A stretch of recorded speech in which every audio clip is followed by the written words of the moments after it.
রাসূলুল্লাহ সাল্লাল্লাহু আলাইহি সাল্লাম আমাদেরকে ছোট্ট একটি দোয়া শিখিয়ে দিয়েছেন। দেন আপনি পাঠ করেন, বাড়িঘর থেকে অভাব দূর হয়ে যাবে, জীবনের যৌবনের সকল গুনাহ ক্ষমা করে দিবেন। হাদিসটি কিন্তু তিরমিজির মধ্যে স্পষ্ট এসেছে। আল্লাহ রাসূল সাল্লাল্লাহু আলাইহি সাল্লাম আমাদেরকে জানিয়ে দিয়েছেন, আমাদের আমলনামার মধ্যে যদি দুনিয়ার মধ্যে চোখে যা দেখি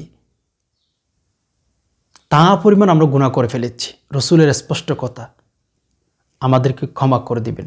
যেমন যদি বলি দুনিয়ার মধ্যে যত বালিকণা রয়েছে ওই বালিকণা পরিমাণ যদি আমরা গুনাহ করে থাকি ক্ষমা করে দিবেন। সমুদ্রের ফেনা পরিমাণ যদি গুনাহ থাকে, আমরা যদি দোয়াটি পাঠ করি ঘুমানোর সময়, আল্লাহ ক্ষমা করে দিবেন। একটু খেয়াল করেন।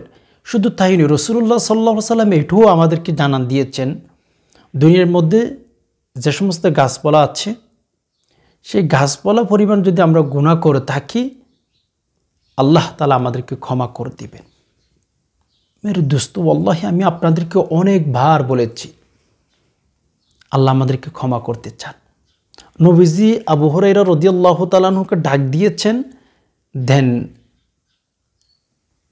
যে ডাল ধরে, গাছের ডাল ধরে এভাবে নড়া দিয়েছেন। নবীজি বুঝিয়েছিলেন যে মানুষের গুনাহ কত দ্রুত ঝরে যায়, আল্লাহ ক্ষমা করে দেন। একটু চিন্তা করেন যে দুনিয়ার মধ্যে যত বালি আছে সে পরিমাণ আপনি কখনো গুনাহ করবেন? যদিও করেন, আল্লাহ রাসূল সাল্লাল্লাহু আলাইহি সাল্লামের তিরমিজির হাদিসের মধ্যে, তিরমিজি কিতাবের মধ্যে স্পষ্টভাবে এসেছে যে আমাদেরকে ক্ষমা করেই দিবেন। লা তাকনাতু মির রাহমাতিল্লাহ। আল্লাহু আকবার। আল্লাহ আমাদেরকে ক্ষমা করতে চান সব সময়, কিন্তু আমরা শয়তানের অনুসরণ করতেই থাকি। মেরে দোস্ত, আমি তো একটা কথা বারবার আপনাদেরকে বলি, সেটা হচ্ছে গুনাহ মারাত্মক একটা জিনিস, আপনাকে জাহান্নামে নিয়েই ছাড়বে।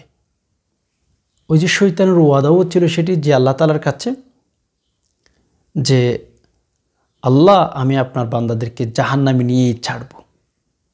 ওই শয়তানের অনুসরণ করতেই থাকি, ওই শয়তানের পেছনে আমরা ছাড়তে পারি না। কিন্তু আল্লাহ তাআলা আমাদেরকে জান্নাতে দিতে চান, আমাদেরকে আল্লাহ পাক রব্বুল আলামিন জাহান্নামে দিতে চান না। রব্বে কাবার কসম, কখনোই না। আল্লাহ তাআলা আমাদেরকে কেমনে জাহান্নামে দিবেন একটু চিন্তা করে দেখেন। আল্লাহ পাক রব্বুল আলামিনকে যদি জিজ্ঞেস করেন, আল্লাহ যদি জাহান্নামে দিতেন, যদি জাহান্নামে নিক্ষেপ করে দেন, আল্লাহ আপনি আমাকে কেন মুসলমানের ঘরের মধ্যে পাঠিয়েছেন? আল্লাহকে বলবেন, আল্লাহ কেন মুসলমানের ঘরের মধ্যে পাঠিয়েছেন? 2 নম্বরে বলেন, আল্লাহ যদি জাহান্নামে দিতে চান, কেন আপনি আমাকে আখির জামানার উম্মত হিসেবে দুনিয়ার মধ্যে পাঠিয়েছেন? আখির জামানার নবী মুহাম্মদুর রাসূলুল্লাহ সাল্লাল্লাহু আলাইহি ওয়াসাল্লামের উম্মত হিসেবে দুনিয়ার মধ্যে কেন পাঠিয়েছেন? আল্লাহ আপনি আমাকে কি জাহান্নামে দিবেন? আল্লাহকে আরও বলেন, আল্লাহ আপনি কেন আমাকে মুমিন বানিয়ে মুসলমানের ঘরের মধ্যে পাঠিয়েছেন, মানুষ হিসাবে পাঠিয়েছেন? 3 নম্বরে, আল্লাহ আপনি আমাকে কেন মানুষ হিসাবে পাঠিয়েছেন? আল্লাহ পাক রব্বুল আলামিনের কাছে যদি এই 3টা প্রশ্ন চান, আল্লাহ কেমন জানি আপনাকে বলে দিবেন, না না বান্দা, তোকে জাহান্নামে দেওয়ার জন্য তৈরি করি নাই, তোকে তো জান্নাতের ভেতর ঢুকিয়ে দেওয়ার জন্য তৈরি করলাম, কিন্তু তোর কিছু আমলের কারণে আমি তোকে জান্নাতের ভেতর ঢুকাইতে পারতেছি না। বলে কেন? জান্নাত তো পবিত্র, জান্নাত তো একেবারে ক্লিন, একেবারে পবিত্র একটা স্থানের নামে হচ্ছে জান্নাত। আর তোর শরীরের মধ্যে তো অনেক অনেক গুনাহ আছে, আর গুনাহ নিয়ে, নাপাক জিনিস নিয়ে তুমি তো জান্নাতের ভেতর ঢুকতে পারবে না, জাহান্নামে যেতে হবে। গুনাহ হচ্ছে নাপাক।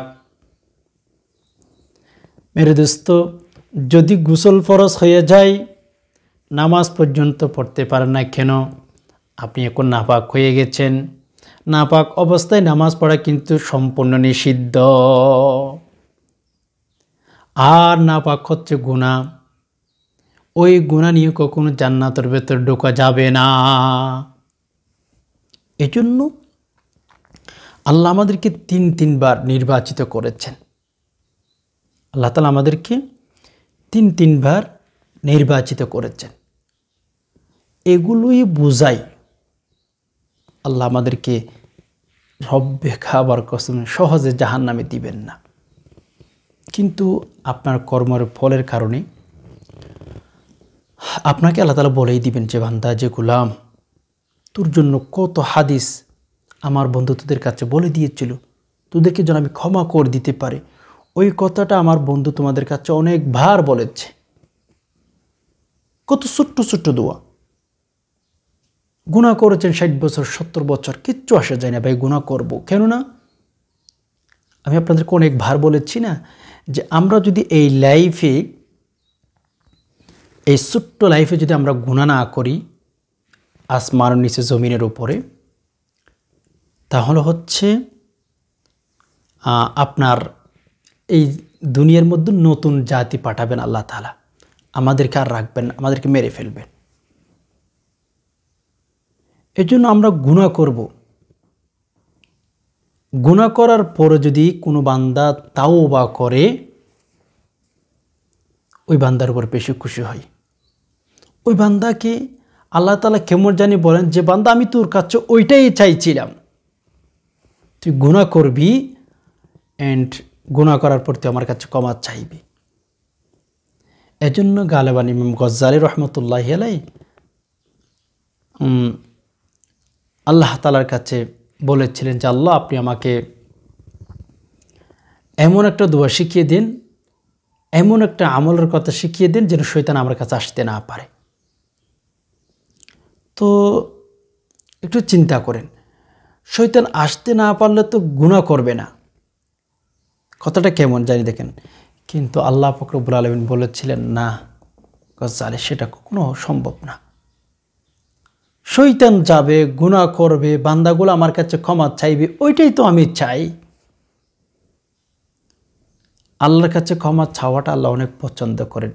দুনিয়ার মানুষগুলো, ঘরের মানুষগুলো আপনার পেছনে গুর গুর গুর করুক, আপনার কথা মতো চলুক, আপনি যা বলবেন তাই করবে, এটা আপনি চান, আপনার কাছে ভালো লাগে। আল্লাহ তাআলার প্রিয় বান্দাগুলো আল্লাহর কাছে ক্ষমা চাইবে, দোয়া করবে, এটাও কিন্তু আল্লাহ তাআলার কাছে পছন্দ হয়। দেন আল্লাহর কাছে ক্ষমা চাইলে মোট কথা আল্লাহ ক্ষমা করে দিয়েই থাকেন। তো যাই হোক, আমরা যখন কোনো গুনাহ করে ফেলবো, সমুদ্রে ফেনা পরিমাণ, দুনিয়ার যে সমস্ত বালি আছে বালি পরিমাণ, পাথর পরিমাণ, এই যে সমুদ্রের মধ্যে যে সমস্ত পানি রয়েছে পানি পরিমাণ, দুনিয়ার মধ্যে যে সমস্ত গাছপালা রয়েছে সেই গাছপালা পরিমাণ যদি আমরা গুনাহ করেই ফেলি, এরপরেও যদি ছোট্ট দোয়াটি পাঠ করি ঘুমানোর সময়, আল্লাহু আকবার, আল্লাহ তাআলা আমাদেরকে ক্ষমা করে দিবেন। আরেকটা দোয়ার গুনাহ ক্ষমা করার জন্য দুটি দোয়া পাঠ করতে পারেন, সকালে একটি আর একটু ঘুমানোর সময়। আল্লাহ তাআলা অনেক অনেক আপনাকে প্রায়োরিটি দিবেন ইনশাআল্লাহ। প্রথম নম্বরে যে দোয়াটির কথা বলবে সেটা আমরা অনেকেই জানি। ঘুমানোর সময়, তিরমিজির মধ্যে এসেছে, ঘুমানোর সময় দোয়াটি পাঠ করেন 3 বার। 3 বারে কিন্তু পাঠ করবেন, যে কোনো দিন আপনি পাঠ করলে আল্লাহ তাআলা আপনাকে ক্ষমা করে দিবেন। আর সেই দোয়াটির কথা তিরমিজির মধ্যে এসেছে, আস্তাগফিরুল্লাহাল্লাযী লা ইলাহা ইল্লা হুয়াল হাইয়ুল কাইয়্যুম ওয়া আতুবু ইলাইহি। আপনি ঘুমাইতে যাচ্ছেন, বালিশের মধ্যে মাথা রেখেছেন, আস্তাগফিরুল্লাহাল্লাযী লা ইলাহা ইল্লা হুয়াল হাইয়ুল কাইয়্যুম ওয়া আতুবু ইলাইহি। আস্তাগফিরুল্লাহাল্লাযী লা ইলাহা ইল্লা হুয়াল হাইয়ুল কাইয়্যুম ওয়া আতুবু ইলাইহি। আস্তাগফিরুল্লাহাল্লাযী লা ইলাহা ইল্লা হুয়াল হাইয়ুল কাইয়্যুম ওয়া আতুবু ইলাইহি। এই ইস্তেগফারটি প্রত্যেক দিন যখন রাতে ঘুমাইতে যাবেন, দোয়াটি 3 বার পাঠ করে ঘুমিয়ে যান। রব্বুল আলামিন আপনার আমলনামার মধ্যে যত গুনাহ আছে সকল গুনাহ আল্লাহ তাআলা ধুয়ে মুছে সাফ করে দিবেন, ধুয়ে মুছে সাফ করে দিবেন। এজন্য প্রত্যেক দিন রাতে যখন ঘুমাইতে যাবেন এই ইস্তেগফারটি পাঠ করে ঘুমাবেন, ইনশাআল্লাহ ঠকবেন না। দ্বিতীয় নম্বরে সকালে 100 বার, বিকেলে 100 বার একটা রুটিন তৈরি করবেন। প্রত্যেক জিনিসের জন্য এখন মানুষের কাছে রুটিন থাকে, কখন কলেজে যাবে, কখন অফিসে যাবে, কখন ভাত খাবে, কখন নাস্তা করবে, ইত্যাদি ইত্যাদি। প্রত্যেকটা জিনিসের মানুষের কাছে এখন চাইলে আপনাকে হিসাব দিতে পারবে। মানুষ বড় হিসাব করে চলে। শুধুমাত্র কেবলমাত্র রব্বুল আলমিনের ইবাদত বন্দেগীর ক্ষেত্রে যদি আপনি কারো কাছে চান, কেউ বিশেষ করে কেউ আপনাকে হিসাব দিতে পারবে না, কেউ আপনাকে হয়তো দিতেই পারবে না। অথচ উচিত ছিল আমার খানা না থাকতে পারে, আমার অন্যান্য জিনিসের রুটিন ঠিক নাও থাকতে পারে, কিন্তু কেন আমার নামাজ, কেন আমার ইবাদত বন্দেগী ঠিক থাকবে না, এটা কখনো হতে পারে না। এইটাই হওয়া উচিত ছিল, কিন্তু সম্পূর্ণ বিপরীত হইয়া গেল। আমাদের সব কিছু ঠিকঠাক আছে, আল্লাহ পাক রব্বুল আলামিনের ইবাদত বন্দেগীর কোনো আমাদের খবর নাই, ঠিক টাইম কোনো সিকিউরিটি আমাদের নাই, কোনো কিচ্ছু নাই। মন চাইলে করি, মন চাইলে নাই করি। এটা আল্লাহ পাক রব্বুল আলামিন তখন বুঝাইবেন ভাই, ওয়াল্লাহি তখন বুঝাইবেন। সেই দিন তো পালানোর কোনো রাস্তা থাকবে না। আল্লাহ তাআলার কত সেটি ফেরেশতারা যখন গুনাহ করেন, আপনি আমি যখন গুনাহ করে থাকি, আল্লাহ তাআলা আমাদেরকে ক্ষমা করে দিতে চান। আল্লাহ তাআলা মাটি আমাদেরকে খেয়ে ফেলতে চান। আল্লাহ বলেন না, মাটি গুনাহ করেছেন তো মাটির উপর যখন হাঁটেন মাটি আপনাকে খেয়ে ফেলতে চাই, কিন্তু আল্লাহ বলেন না, মাটি একটু সুযোগ দে, যখন আসবে তখন ধরব, সুযোগ আছে। তো সেজন্য সকালে বিকেলে আরেকটি দোয়া আপনি পাঠ করতে পারেন, সেটা হচ্ছে সুবহানাল্লাহি ওয়া বিহামদিহি সুবহানাল্লাহিল আযীম, সুবহানাল্লাহি ওয়া বিহামদিহি সুবহানাল্লাহিল আযীম, সুবহানাল্লাহি ওয়া বিহামদিহি সুবহানাল্লাহিল আযীম। সকালে 100 বার, বিকেলে 100 বার পাঠ করুন। যত গুনাহ আছে, গুনাহের জগৎ মুছে যাবে, রিজিকের অভাব বাড়িতে থাকবে না, বলা মুসিবত আসবে না। এই দুটি দোয়াকে আপনার জীবনের সাথে আপনি একটু রঙিন আপনার সাথে রাখার চেষ্টা করুন। বিশেষ করে আরও যদি রবিউল আউয়াল মাস হয়, এটা তো বলার কোনো কথাই রাখে না। এই জন্য বেশি বেশি দুটি দোয়ার কথা বললাম, ইনশাআল্লাহ নিয়ত করুন, পাঠ করতে পারবেন। আল্লাহ পাক রব্বুল আলামিন আপনাকে তৌফিক দান করবেন। আশা করি বিষয়টি বুঝতে পেরেছেন। আল্লাহ পাক রব্বুল আলামিন সকল মুসলিম উম্মাহকে গুনাহ ক্ষমা করে কবরে যাওয়ার তৌফিক দান করুক, আমিন। প্রিয় দর্শক, ভিডিওটি যদি দেখে ভালো লেগে থাকে অবশ্যই একটি লাইক দিবেন আর চ্যানেলটি সাবস্ক্রাইব করে পাশেই থাকবেন। এই ছিল এলোমেলো বিক্ষিপ্ত কিছু আলোচনা। এতক্ষণ পর্যন্ত যে সমস্ত ভাই বোন সময় দিয়ে সবর করে ভিডিওটি দেখছেন, আল্লাহ তাআলা আপনাদের সকলকে শান্তিতে রাখুক, নিরাপদ রাখুক, আমিন। হাদা মা ইনদি ওয়াল ইলমু ইনদাল্লাহ, আলাইহি তাওয়াক্কালতু ওয়া ইলাইহি উনীব।